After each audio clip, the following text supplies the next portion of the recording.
All right, well, this is one that doesn't happen every day, so I'm very excited. So, director of Bloodfest, which is a blast, a nice gory homage fun fest, and actually turned into a wonderful drinking game at Horrifyou a while back.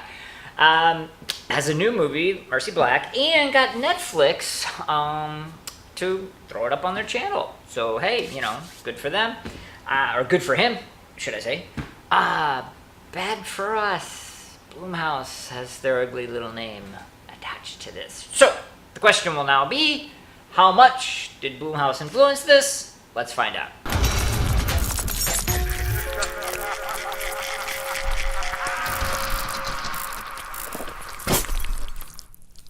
Alright, gotta let you know in advance, this is going to be a spoiler-filled review, so if you haven't seen the movie yet, go check it out.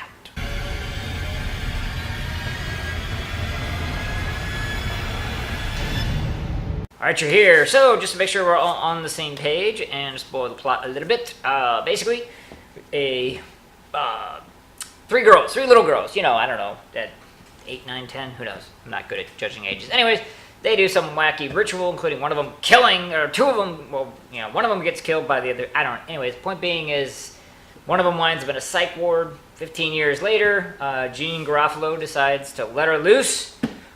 She goes home and finds out that, oh my gosh, this spirit isn't quite gone, and hilarity ensues. We start off with likes, and I gotta say that,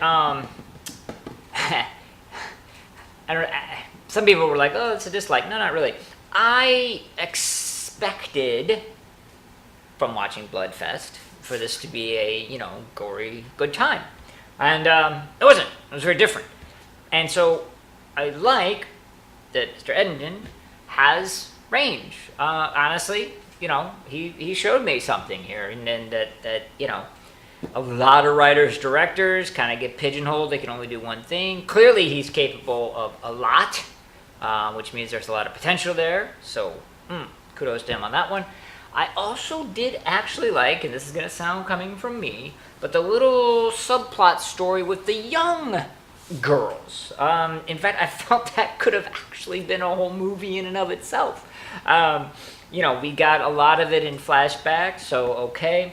You know, we're gonna rise this spirit, make a sacrifice in order to make our mom better, in order to make my dad stop abusing me, or whatever the hell it is, you know, blah, blah, blah, okay.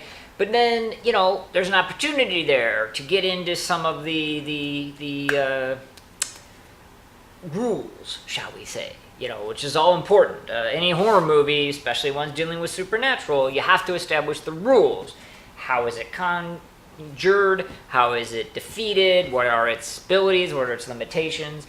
And you could have easily had a whole movie with those young girls around that would have been something. So I really actually did like that aspect, even though it was only flashbacks. Of the film. Alright, it is dislikes time, and I dislike the fact that Blumhouse definitely had their claws all into this one.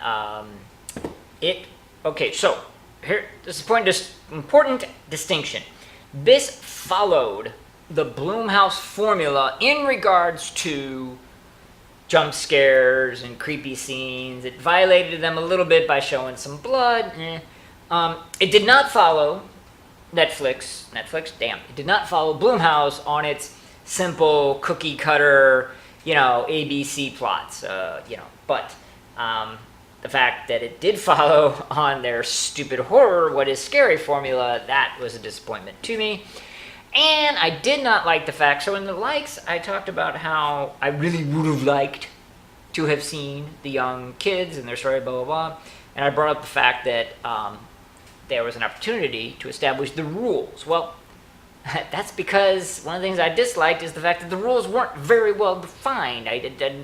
You know, Mercy Black's, you know, power set was not clearly defined. I think that they were trying to present the idea that perhaps this was all in their heads, but then they start the whole thing off by, like, the blonde little girl saying, you know, go into the lake, and because the book says, well, that immediately suggests that there is a canon for this supernatural creature. Then we see the book, it's written in Greek. Oh, So then did the little blonde girl just make everything up? And if she made everything up, how was a spirit actually summoned? And, you know, so there's just too many holes, I mean, you don't, again, we're not looking for something to be wrapped up with a bow and handed, but if you're going to leave it open, you have to give some hints and directions of things you'd like to go in. So there's a couple of things in there, especially the Blumhouse thing, that just rubbed me the wrong way. All right, it is Pinhead time, and I gotta say, man, you know, the little safe, predictable Blumhouse formula really hurts it, just, you know, for me personally.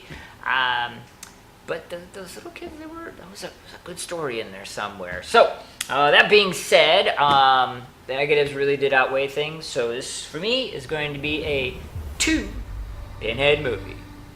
Alright, so what did you guys think? Please let me know in the comments section below. I could have been way off the mark on this one. You know, it's definitely a film that evokes some conversation. And I'd like to have that conversation with you, and I can only do that in the comment section below. I've tried talking through the camera, just never seems to work. No one answers.